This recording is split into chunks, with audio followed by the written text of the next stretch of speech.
Good morning, sir. On behalf of Kusrowadia Institute of Technology, I, Shubhangi Kishan Verma, faculty of ENTC department and faculty advisor of IAS student chapter, would like to welcome you for this online expert lecture on PEAK microcontroller and application. I would request Neil Madhav sir, who is working as Associate Embedded Engineer in Entoro Private Limited, and he has a very keen knowledge in microcontroller and embedded system and its application. So I would like to welcome Neil sir for this lecture. Sir, please continue with the session. And in between, students, if you have any question, you can write down your question in chat box, or you take permission from Neil sir and then ask question. Am I clear, students?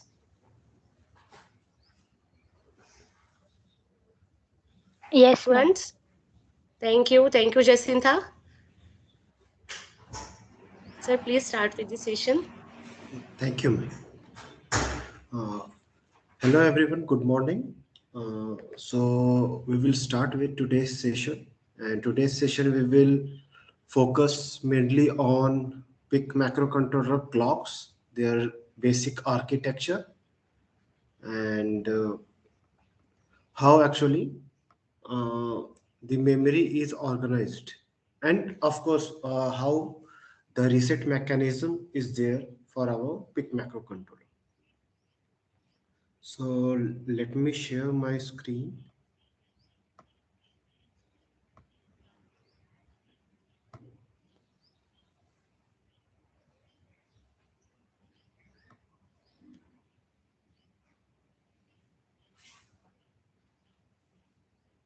I hope my screen is visible to all of you.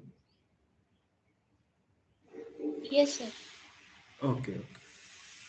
So there are two very important documents. One is reference manual and one is data sheet. And reference manual is also known as the programmer's manual because most of the low level registers are there in our reference manual. And basic idea is also there in datasheet. So today we will look into reference manual so that you will get an understanding of how to read datasheet and reference manual for the implementation of embedded systems. Okay. So first basic thing which I want to tell you is PIC is the macrocontroller that we are using is an 8-bit, right? 8-bit macrocontroller. The microcontroller can be of different sizes. It can be of 8-bit, it can be of 16-bit, it can be of 32-bit, 64-bit, depends on the application. Now we are looking here. But the main difference between all these different microprocessor is the data bus. Okay. So all microcontrollers have two things. One is data bus and one is address bus. Okay. So of course, if any one of you have any doubts, please stop me at that point of time and just ask me. Okay. So we have two things: address data bus and address bus. Uh, if you look, we also have one more bus known as system bus. So the name may differ for different macrocontrollers and different vendors.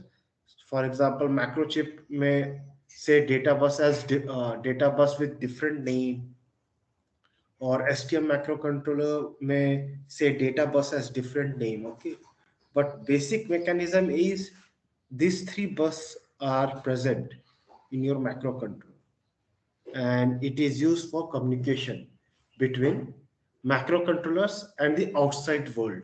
And here, when I say outside world, I say the peripherals that are attached to your microcontroller. Now, the data bus, if your microcontroller is of 8-bit, the data bus has to be of 8-bit. Why? Because data bus is mainly the way we communicate through register, general purpose registers present in your microcontroller. Okay. Now, if your microcontroller is of 8-bit, your registers, internal registers of your microcontroller is also of 8-bit, and the data present can be then communicated through your data bus, which will of course be of 8-bit. Okay. The address bus is variable. Okay, address bus is variable. Now, when I say address bus is variable, generally what happens is most of the microcontroller also makes address bus as 8-bit. And here, that's why most of the people get confused between data bus and address bus. And they think that if your microcontroller is of 8-bit or 16-bit, your data bus and address bus both are of 8-bit. But I just want to make everything very clear that the data bus specifically should be of 8-bit, address bus can be variable. And very good example of this is your own PC, right? Your your PC may be of 32-bit or 64-bit, but you can vary your RAM. Your RAM can vary, right? Now, if the address bus is equal to 32-bit, then what will be the value? 2 to the power 32, 4 GB. 4 GB will be the maximum value of your RAM memory, but that is not correct, right? Most of the 32-bit systems also have RAM of 8 GB or 16 GB, right? So with this, I think you can understand that address bus is variable and data bus is fixed. So your 32-bit system will have 32-bit data bus, but address bus will be variable. So I just want to make this concept very clear to all of you. I hope it's clear. Okay.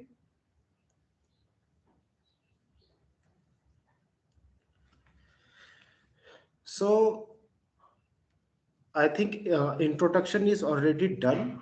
We will directly move to oscillators. What is an oscillator and why it is important. So right now we are looking into PIC microcontroller PIC 18XX8 reference manual, not the data sheet. Okay. So there are two different documentation. One is reference manual and one is data sheet. We are looking into the reference manual. Okay. Now clock is a very important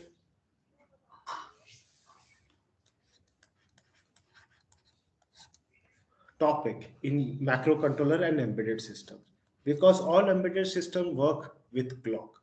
So it is synchronized with clock. Now clock can be of different types. We will look into the types, but one thing is clear. The clocks are the square pulses, right?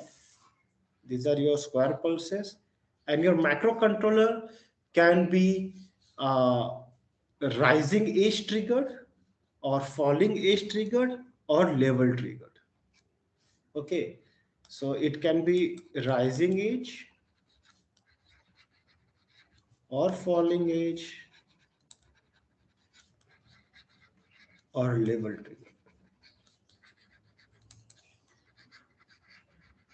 Now, when I say these three things, it means that all the functions of your microcontroller will be synchronized either by rising edge or by falling edge or by level 2.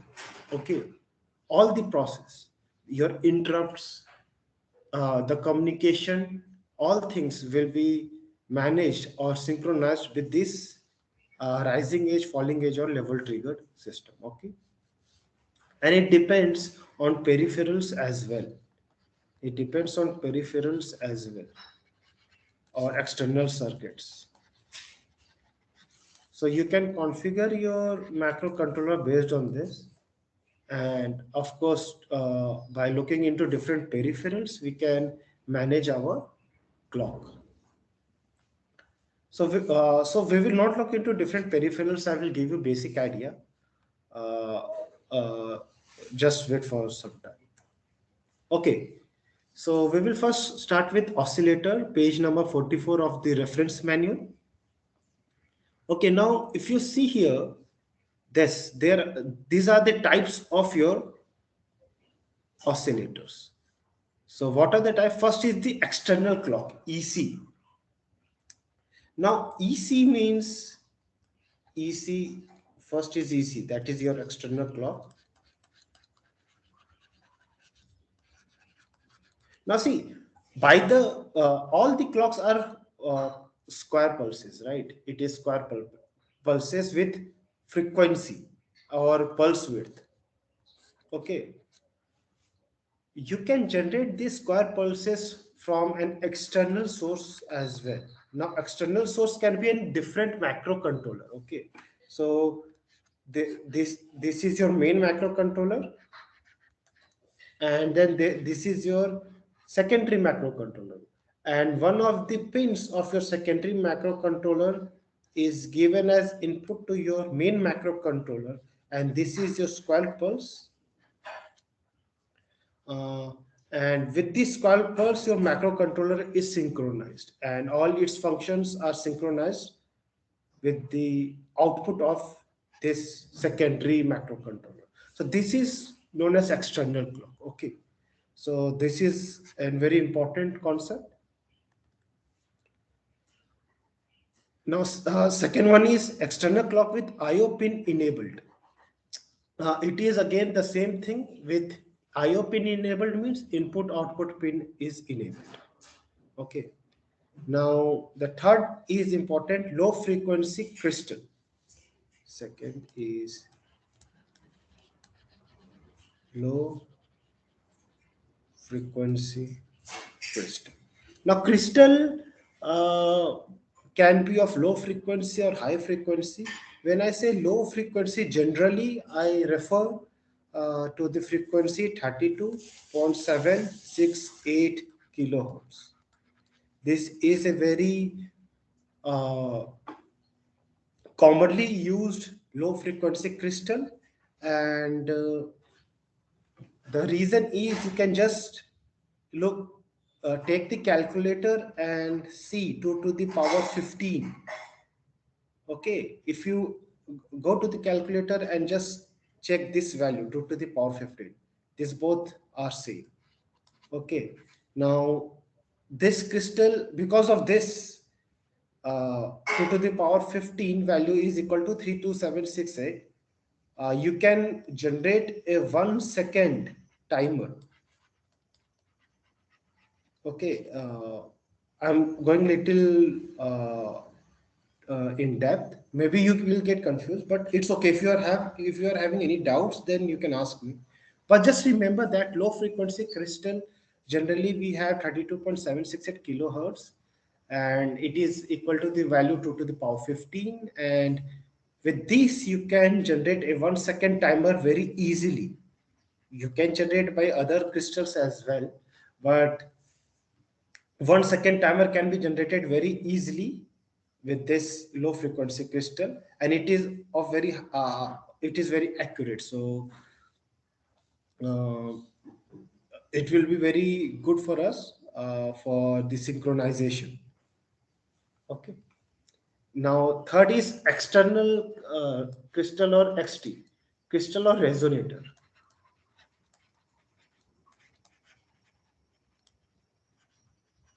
Okay, so now crystal or resonator means again your crystal can vary with some value more than 32.768 kilohertz, less than 4 megahertz. Okay, so these are again a crystal, or a resonator here means RC oscillator. I think you have studied this in your courses. You can design your RC oscillator by op amps or MOSFETs. So actually this RC oscillator is inbuilt in your macrocontroller. So you can just configure this RC oscillator and you can get the desired frequency. But this RC oscillator accuracy is little less. Okay, it is little less accurate. That's why crystal is used, because its accuracy is very high. But again, crystal is costly compared to resonator. Okay, here you just have to you just need a resistor, capacitor, or an op amp to create an RC oscillator. But here you have to have an external crystal. So external crystal is little costly. That's why if you see most of the controllers does not have crystal, they just use resonators or RC oscillators. Okay. Then again, there is high speed crystal resonator, where frequency will be very high. And if frequency is very high, that means you have little high, the power consumption is again very high. So this is again uh, very important, for example, for battery operated devices.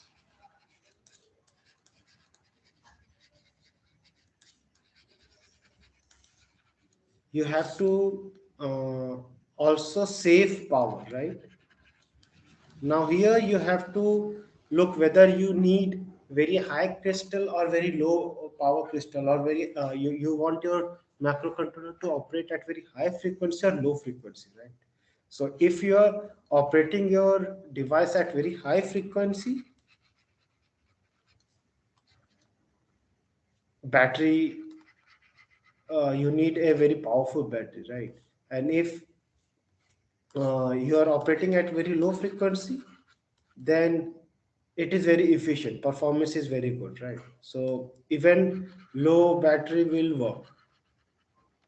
If you remember our the old phones, the keypad ones, they can have charging time of 7-8 days, but our touchscreen mobile phones with Snapdragon processor, they are working at very high frequency, 4 megahertz, 8 megahertz. They're working at very high frequency. Sorry, they are actually working in gigahertz, and they are actually working in gigahertz, not in megahertz. So, this they actually require very high power. That's why our battery will drain in just 10 to 12 hours maximum. Now, to save the power, also there are modes like sleep mode. We will look into that. Okay. Then again, there is RC external resistor and capacitor. Externally, you can connect, not from your controller. Then again, external resistor capacitor with IO pin enabled. You can do this with IO enabled. And the last one is again an important thing: high speed crystal resonator with 4x frequency PLL multiplier enabled. Okay. Now this HS4 is an important concept, because here we are using PLL. Now, suppose you have a crystal of 8 megahertz. I'm just giving you an example. Suppose you have a crystal of 8 megahertz, but you want your but the application demands that you want to work at 64 megahertz. Now, to buy a 64 megahertz crystal is very costly, right? It's very costly. So there is a mechanism known as phase lock loop, PLL, which will actually multiply this crystal frequency, and you can generate a 64 megahertz frequency. So what is phase lock loop? I think phase lock loop is taught to you maybe in your previous courses. I'm just giving you a recap. So suppose you have a frequency FC, and here this is a comparator. Okay, this is a comparator, and then this comparator goes to a low pass filter,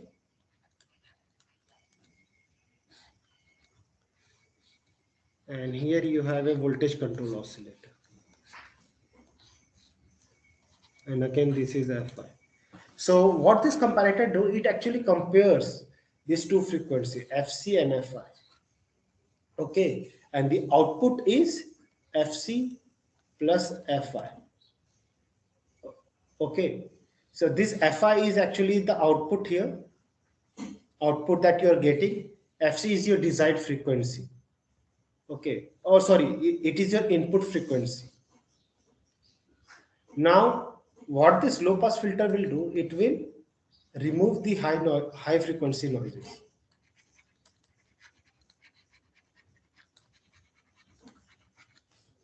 Okay, and then what this voltage control oscillator will do? So again, voltage control oscillator means the output frequency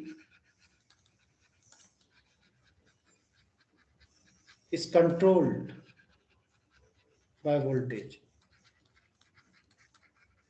So with this, you will generate a frequency, and then again, this is your output frequency, F0.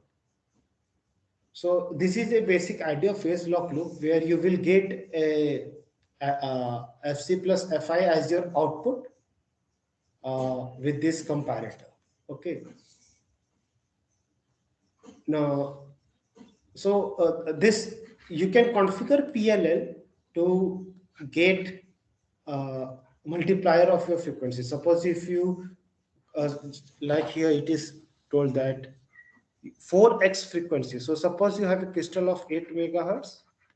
You can using PLL maximum you can configure it to 32 megahertz. I'm just giving you an example. So this is basic idea of how your system works. Okay, so generally if I want to summarize all things, generally there are 4 types of timers. First is low frequency RC. Okay, this can be 16 kilohertz or 32 kilohertz. Okay, generally, so this is preferred 32 kilohertz, but it can vary. Then there can be low frequency crystal, that will be 32.768 kilohertz. Then there will be RC oscillator.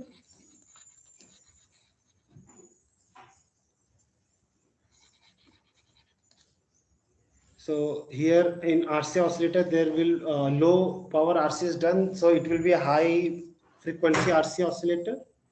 And then there will be crystal oscillator, which will be of again high frequency. So these are the 4 main clock sources. So I have not written this RC and crystal because it will vary. This will vary based on your microcontroller. Okay, this will vary. So we will look into the data sheet now.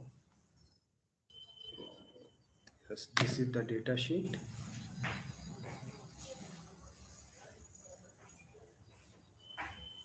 So if you see here in your data sheet, see this ranges tested.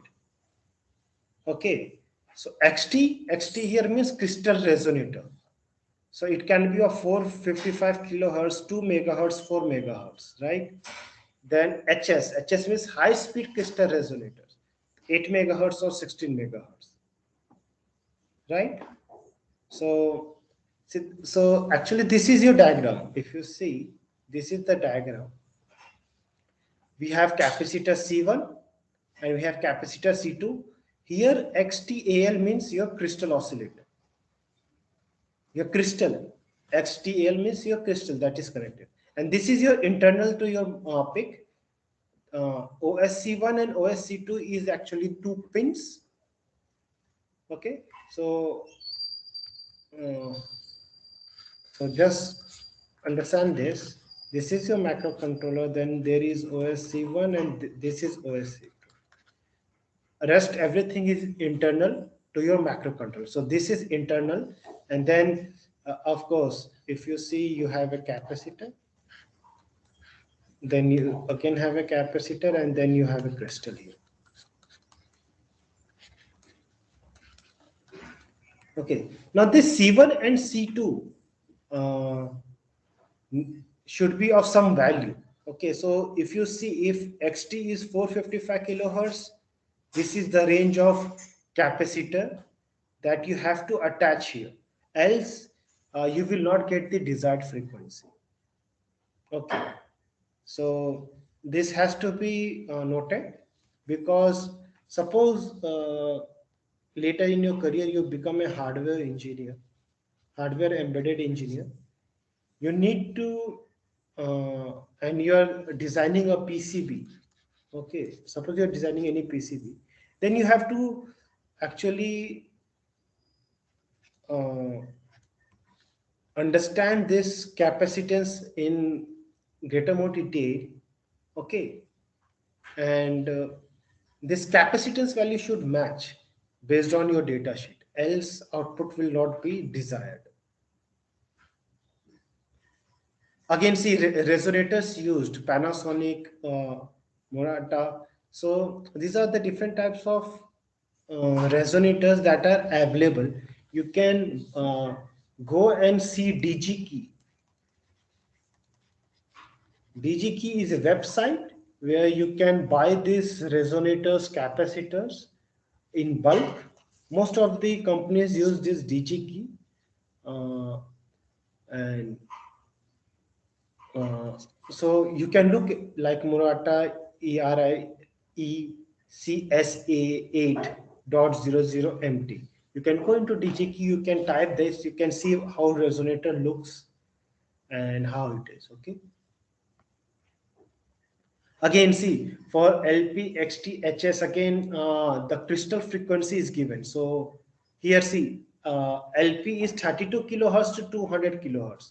So I think here 32 kilohertz is mainly preferred.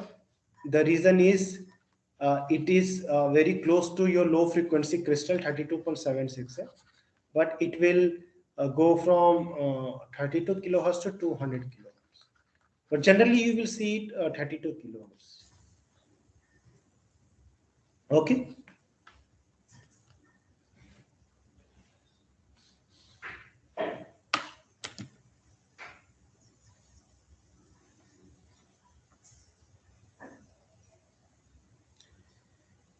Okay. Now again, one more concept is this. If you see this capacitor,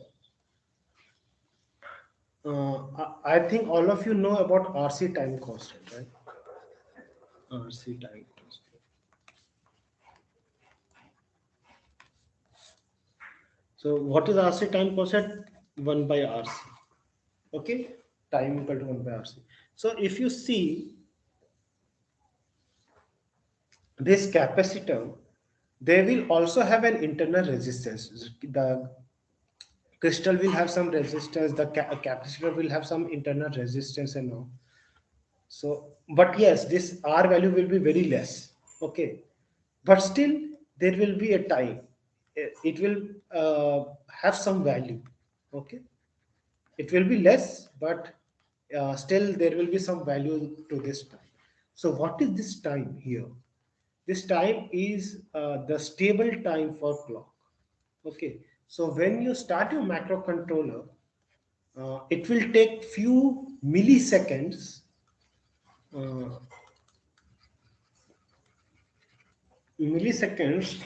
to make this clock stable. So if you start your microcontroller, you may get clock in this way.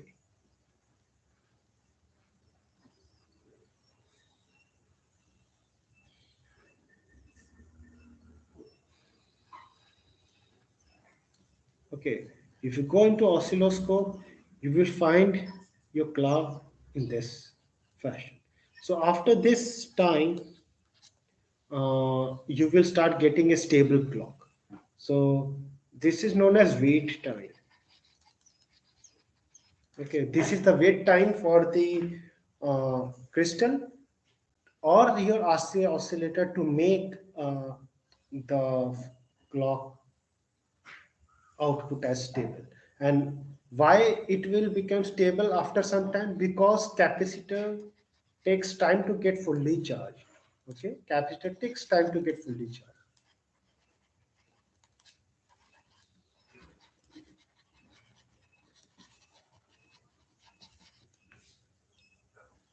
Some microcontroller actually if you look into STM32, they actually starts after this wait time only. You will generally not see this. They will take some time to get started. And in the earlier microcontrollers, you were having some bits which you can enable so that your microcontroller will only start when your clock is stable. So again, this capacitor comes into picture because it is important that capacitor is fully charged to make this clock as stable as possible. So is there any doubts till now? No one is asking any doubts. So is there any doubts?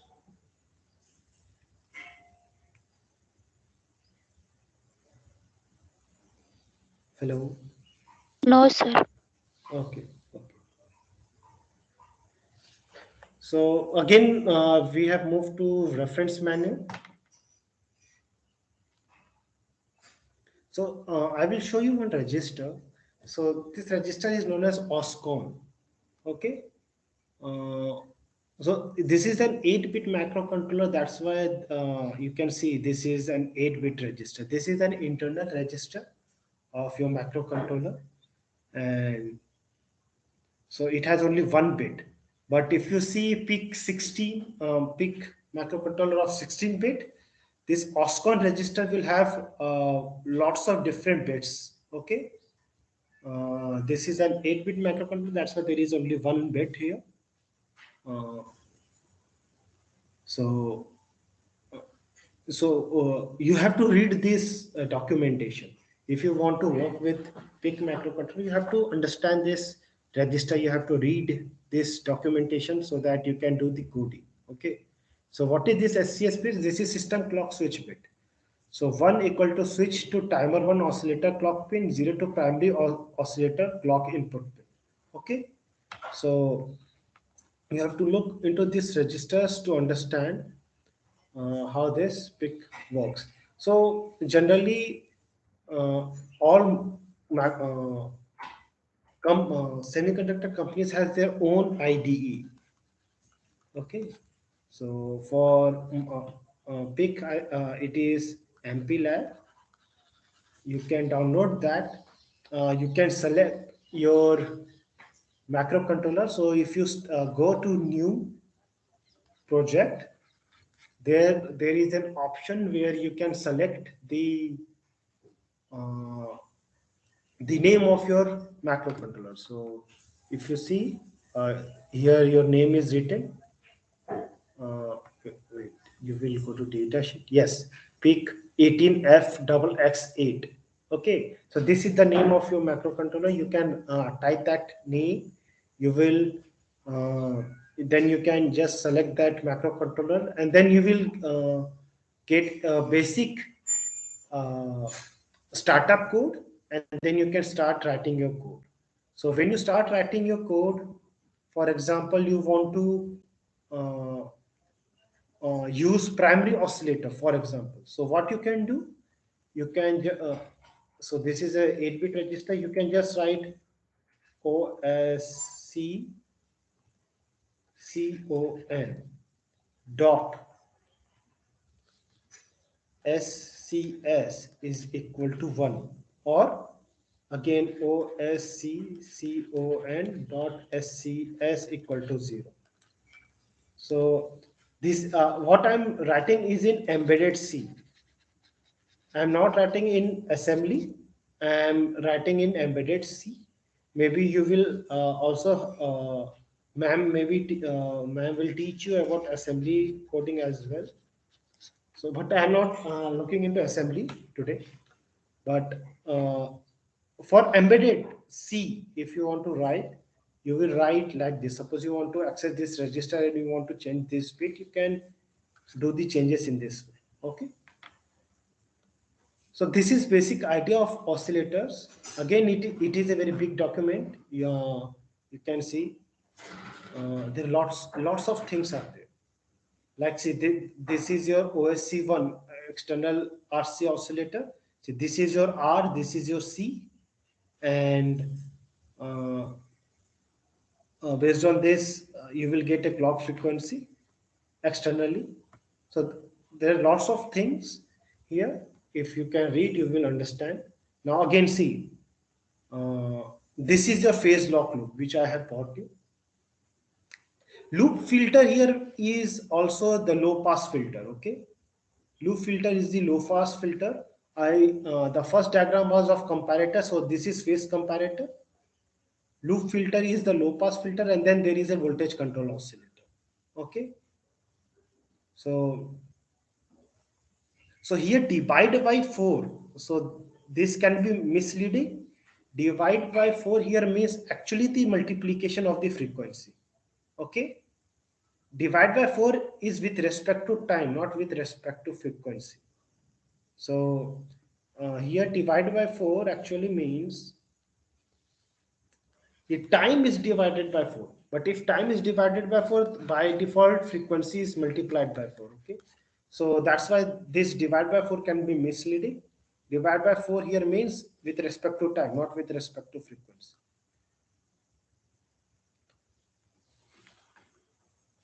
Okay, so this is the basic idea of the oscillator, but still there are lots of things, but the general idea is this. Okay, we will look into resets. So why we need reset? Okay, so resets are also important. So we will read it, right? The reset logic is used to place the device into a known state. The source of the reset can be determined by reading the device status register bits.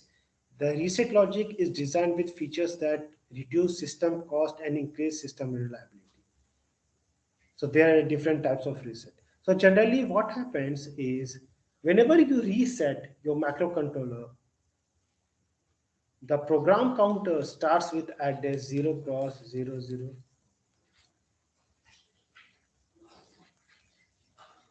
Okay, your program counter will start with the starting address of your microcontroller. Why this is important? We will look into it.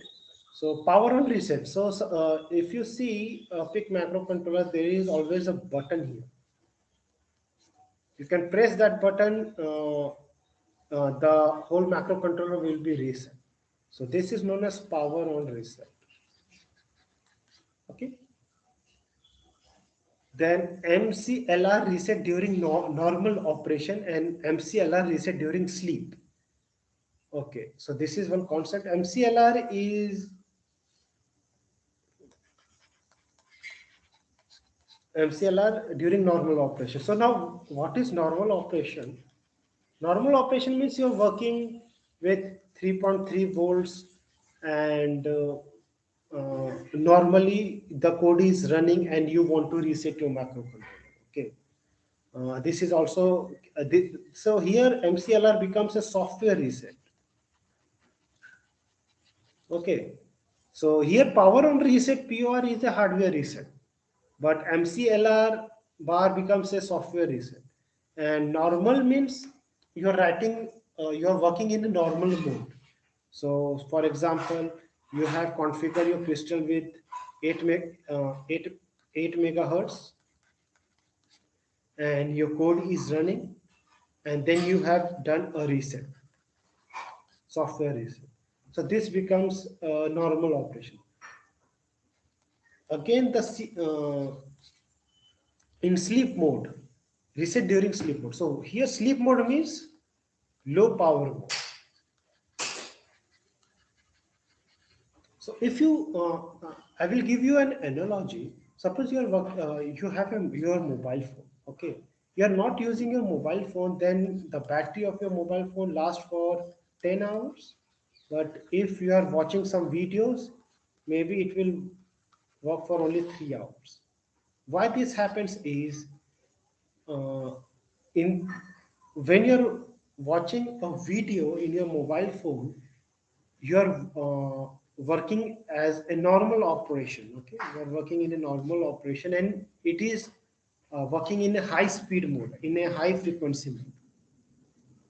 But when, as soon as you switch off your mobile phone, or your screen is off, you're not doing any work, it is in low power mode.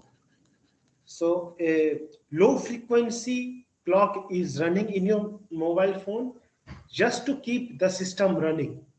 Rest, there is no need to use the high frequency clock. Okay, so suppose to run your system, you just need 32 kilohertz, and but for your system to work, you need 8 megahertz.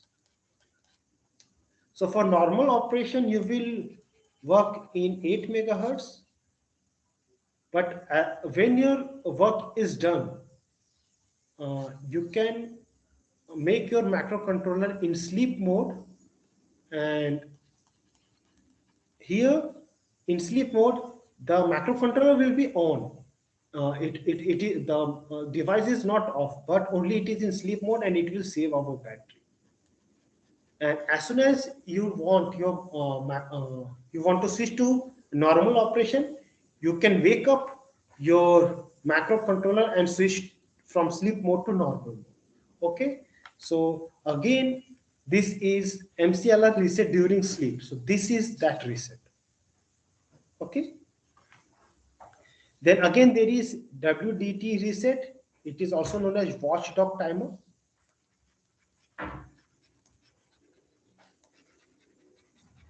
So watchdog timer here means, for example, this is your device, and you have written a code, and the code is running completely fine. And uh, at one of these situation, what happens? Your code is stuck, and your device is not working. Now, in that scenario, what we can do is we can have a watchdog timer enabled. So this timer will be enabled, for example, for 100 milliseconds or for 10 seconds. You can configure this timer. So what will happen here is timer will start counting its count, and as soon as this count matches this 100 millisecond value or 10-second value, you will get a reset. Okay, so so actually timer has counts. For example, you are working in this clock, this will count as 1, this will count as 2, and for example this is your 100 millisecond value, right? So how much count it will take to generate a 10-second value? So 100 millisecond into 100, you will get 10 seconds, right? So if your timer is working on 100 milliseconds value, or 1 by 100 milliseconds, or it is also 10 hertz. If your timer is working on 10 hertz frequency, then after 100 counts, you will get 10 seconds of delay, or 10 seconds of count, or 10 seconds of your timer, right? So if uh, your timer is working for 10 hertz and you need 10 seconds delay, your count should be 100, right? You just have to multiply 100 into 1 by 10 hertz. So you will get 10 seconds. You can look into this mathematics. Is this clear to all of you? Hello? Is this clear? Yes, sir, it's Yes. clear. Yes, yes. So you will get this 10 seconds delay, and after this 10 seconds, you will get a reset. Okay. So again, I will repeat what is watchdog timer. For example, you have written a code and your code is stuck, and now code is stuck, your device is not working. So you can configure your watchdog timer such that after 10 seconds or after 5 seconds or after 100 milliseconds, you will get a reset, so that again your code will start running and you can debug where the code has stuck. So that's why this watchdog timer is very important. Now the next type of reset I think is brown out reset. Brown out reset. So all these things which I am talking about is written in the reference manual or data sheet. You can read it. You can understand this concept in much more detail. Now, what is brownout reset is, suppose this is your microcontroller, this is the VCC pin, and this is your ground pin. And then here you have attached a resistor, some capacitors, C1, C2, okay. And if I'm saying this ground, that means this is the ground, okay. And then again, suppose you have some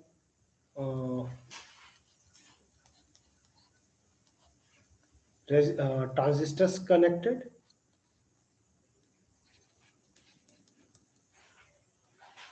and here you are getting, here you are applying the VCC, and where this VCC is generated, this VCC is generated, for example, uh, this is your 24 volt DC power supply, and here you are converting this 24 volt DC power supply to 3.3 volt or 5 volt based on your microcontroller, okay. So voltage converter here, and this 3 volt or 5 volt is applied here. So there might be a situation, for example, uh, this 24 volt DC, or for example, you can also have an AC input, okay. There is a fluctuation in 24 volt DC, and you are not providing an input of 24 volt, you are providing an input of 15 volt.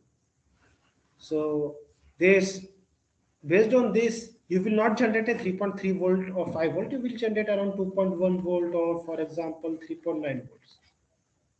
Now your minimum voltage for your microcontroller, maybe it is 2.5 volts, but you are giving an input of 2.1 volt.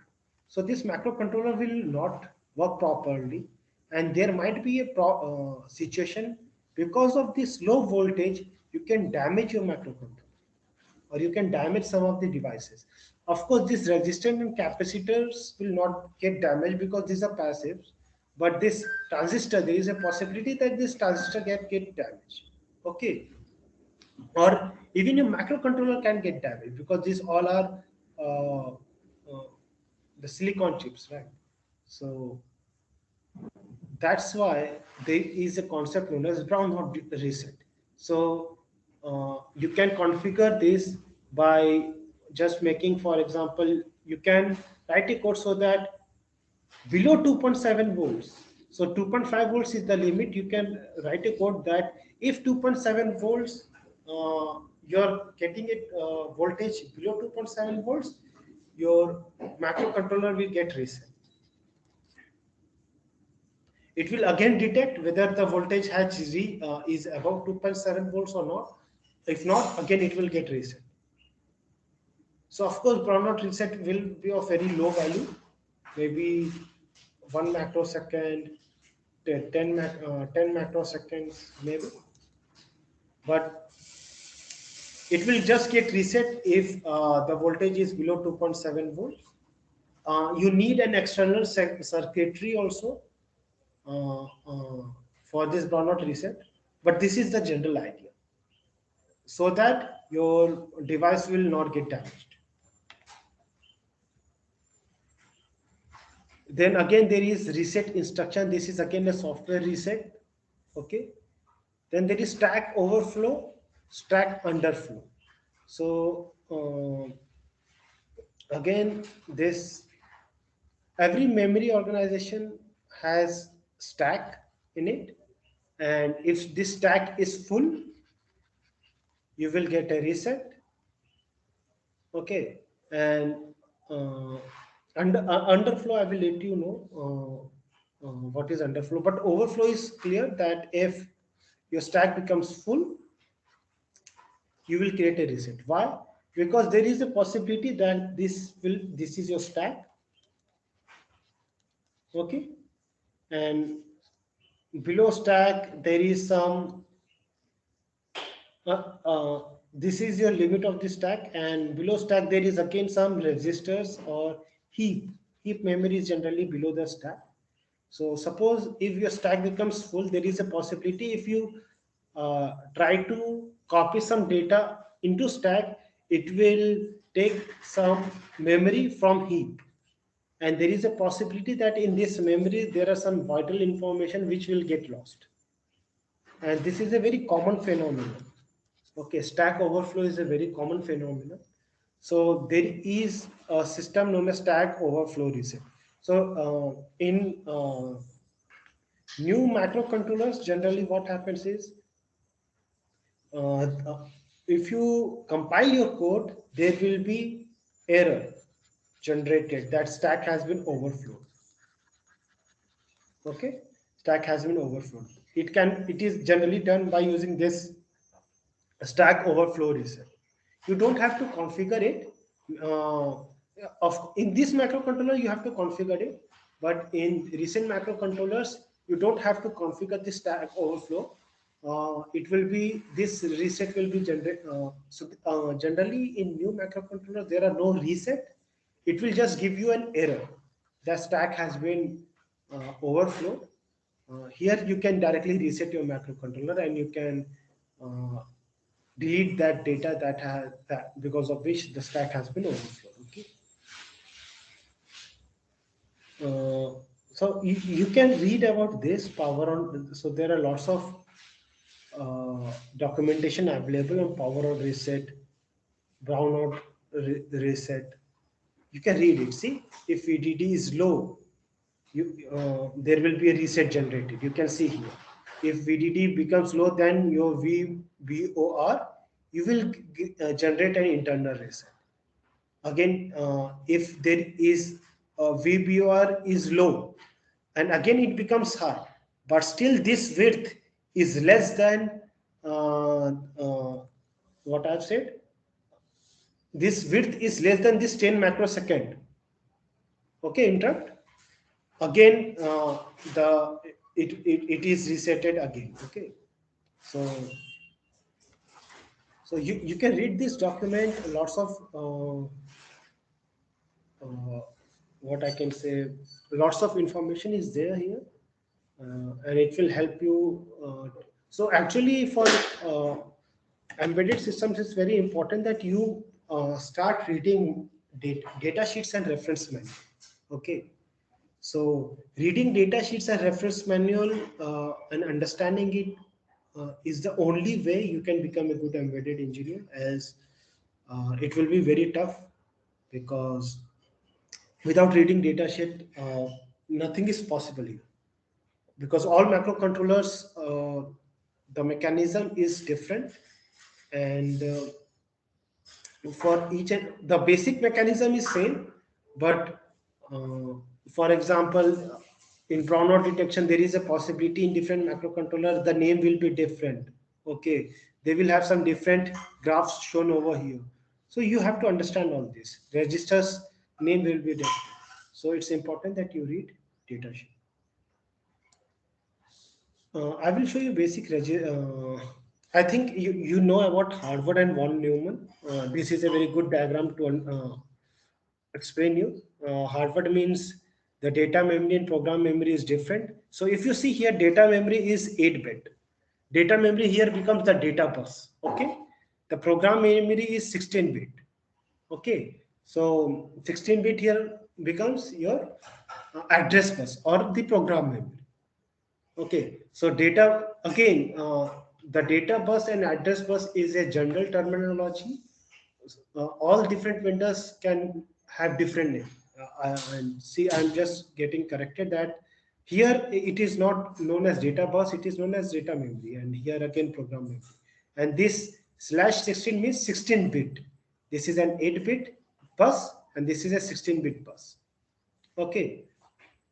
So in Harvard, there are two different bus architecture. In von Neumann, the data bus and program memory both are working on a same single bus of 8. Okay. Look into this, read this Harvard architecture. It will deepen your understanding how it works. Okay. Okay. We will now move to data sheet. So in data sheet, I think there is a architecture diagram given.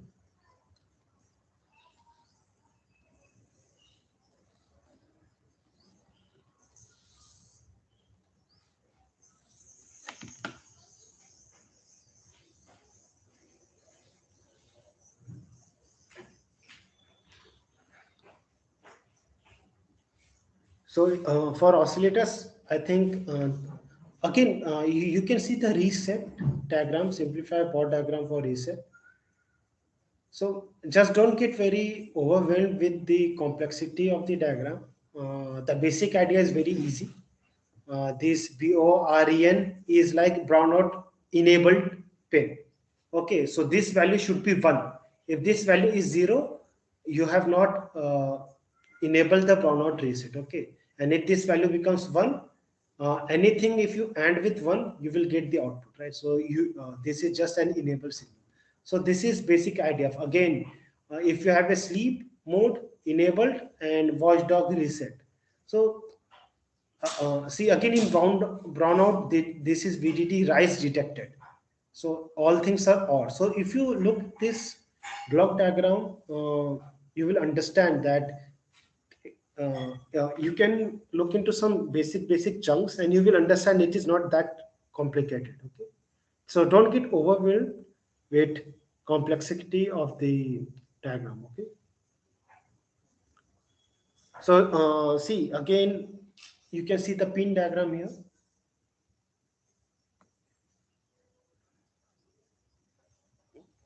So here if you see RD7, RD6, RD5, RD4, again if you look into memory organization,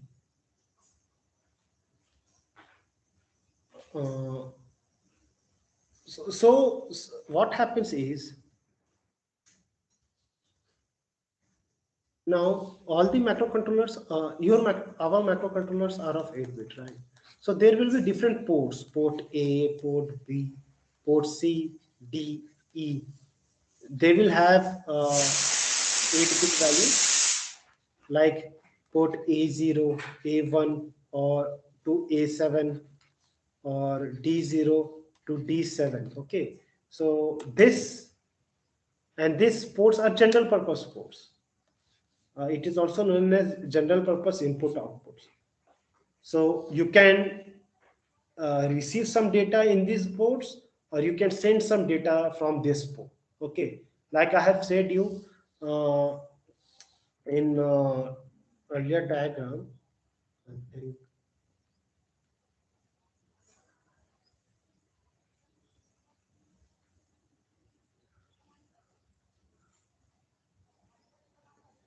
So I think yes, this diagram.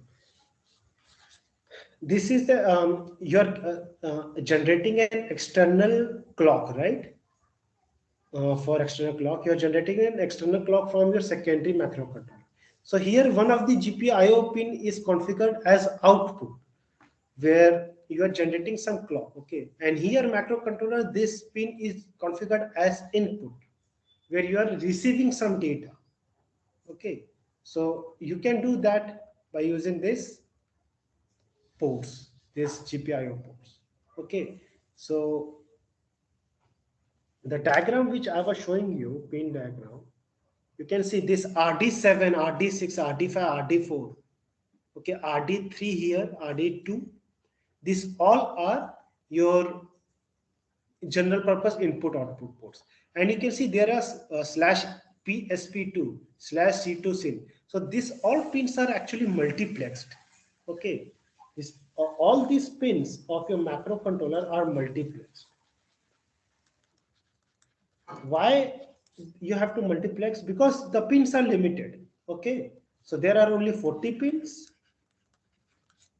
but you need clock, you have to configure UART, you have to configure SPI, you have to connect external crystal, you have to receive some data, okay, you have to configure ADC, external reset, VDD, ground. So there are lots of requirement for you to configure your microcontroller. So it does not make sense that you should have individual pins for individual purpose, right?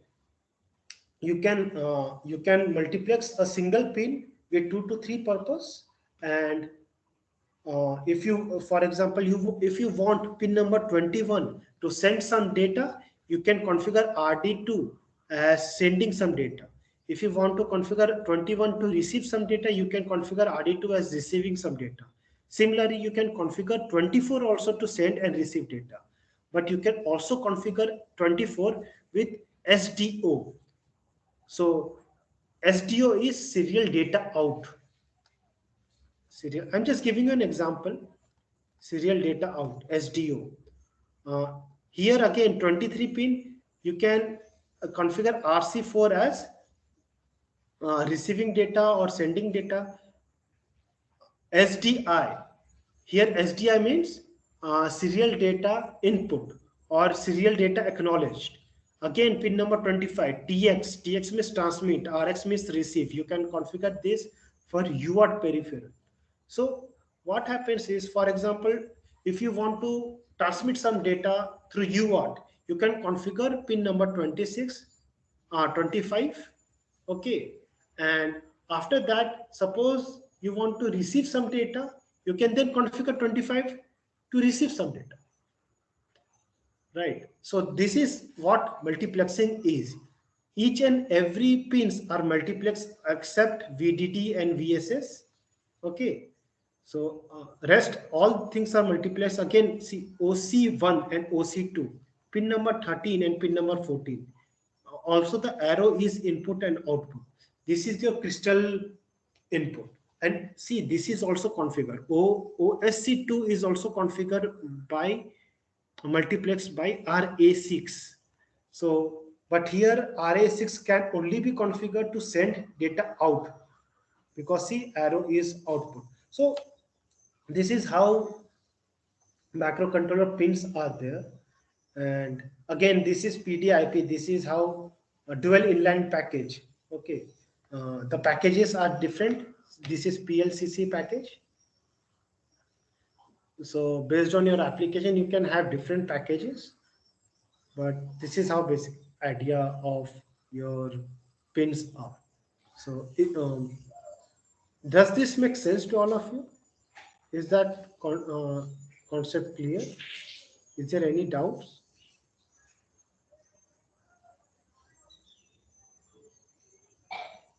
Hello?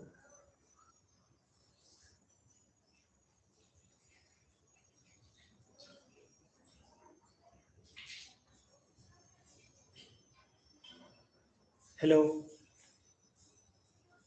No doubt. Yes, sir, you're audible, sir. So, no doubts? Okay, okay.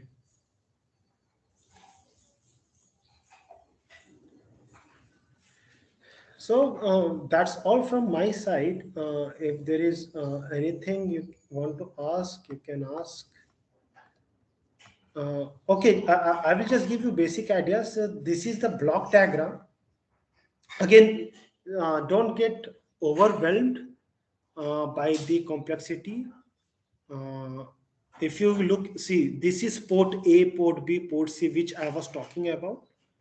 If you see R0 to RC7, there are 8 pins over here. Port A only has 7 pins, right? Port B, INT0, INT1, INT2. Sorry. So these are external interrupt pins which you can configure for port B. Okay, so see, this is the data bus which I was talking about. Data bus is of 8-bit, and this is your address bus of 12-bit. So address bus and data bus are different. So please be very clear with this. Then you have program counter, right? So if you look into individual blocks, you will understand this concept. Again, see this. This is our power on reset, watchdog, timer, brown note reset. Then this all things works with clock. So again, time generation and clock has been given here. Then there is 4x PLL over here. Okay, so there are lots of things, and these are the external peripherals. So you see peripheral module note 1. So timers are different peripherals connected over here. Then there is USB, CAN, USART, ADC, a DAC, A to D converter, right? Master synchronous serial port. So there are different peripherals which you can use for your different application. You can generate a clock using timer. You can you can get the frequency of the external signal by using timer. You can send some data using USB or USART or CAN, receive some data. You can convert an analog signal into digital signal or digital signal into analog signal by using this A to D converter. Okay, so there are lots of peripherals which are attached to microcontroller for your purposes, and every microcontroller has those things. Okay, so this is actually basic idea of PLC, PIC microcontroller. And to understand all those peripherals, see, lots of things are given here. Interrupts is there. Then there are timers available. You can read it, understand it. Okay. So if there is any thing you want to ask, you can ask. As that's all from my side.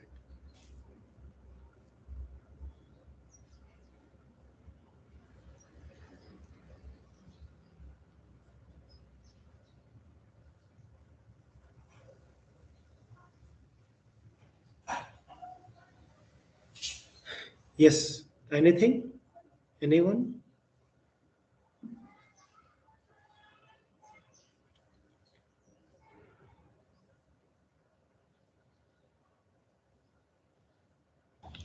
Students, if you have any questions, you can ask.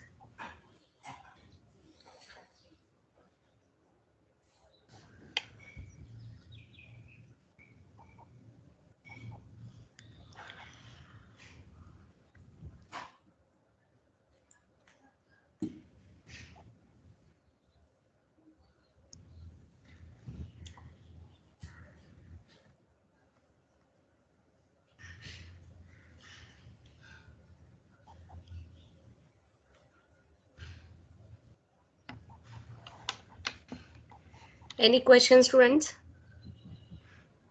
No, ma'am. Sir, there is a question in chat box. I'll read the question. Yes. No, no doubts. Student is writing no doubt. Okay. Okay.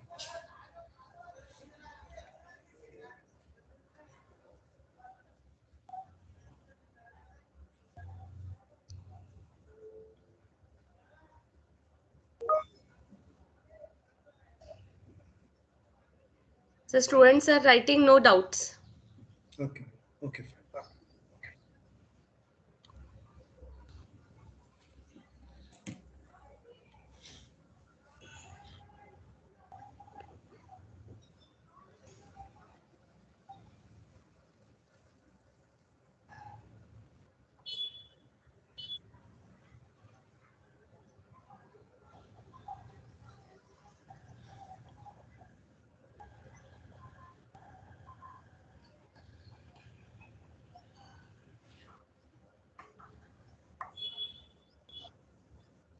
Okay, then if there are Sir, no doubts, you please yes. tell us Yes. application of peak microcontroller. I have already told them the application of 8051 and advantage of 8050, advantage of peak 18 over 8051. Yes. So could you please explain 2-3 applications? See, every microcontroller has lots of application. Even peak microcontroller has lots of applications. Um, uh, some basic application, for example, even your hand mixer in your kitchen, right? That works on PIC microcontroller. That can work on PIC microcontroller. You just have to configure your motor based on the inputs that you are giving. So applications is very vast.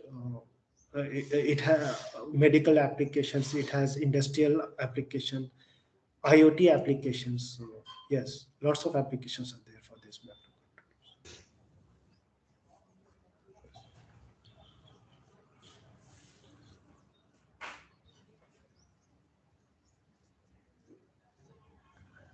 I think student has understood everything. That's why they are saying no doubts. Okay, either they have understood everything or they have understood nothing. So there is only two possibilities.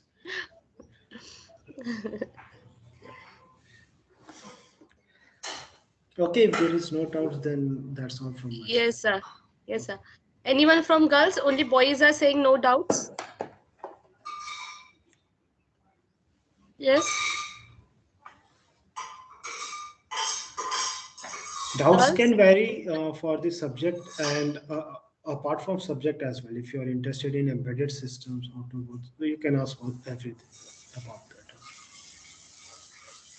You can ask any query related to microcontroller 8051, PEAK 18, or any other embedded IC, any other microcontroller also. Sir is working as an associate embedded engineer, and he has very keen knowledge in microcontroller and embedded system, in assembly level language programming and embedded C also. So if you have any query related to microcontroller embedded system, you can ask.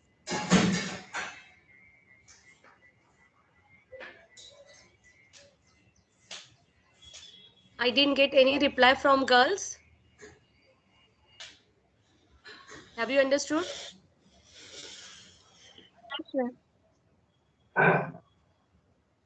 Okay, ma'am. Thank you. Thank you, ma'am. Yeah. Thank you, sir. Thank you for giving us your precious time. Sir has taken time in the morning because he is working, and Saturday, Sunday also he is busy with project. So thank you, sir. Yes. Thank you Thank for you, your ma'am. time, sir. Thank you, ma'am. Thank you. Okay. Then Here I declare the session is over, and I would appreciate sir's time, and I hope in future also sir will help us with microcontroller and embedded system. yes, ma'am. Of course, ma'am. Yeah. Okay, then, ma'am. I will take the leave. Okay. Thank you, sir. Thank you. Okay. Thank you, ma'am. Thank you.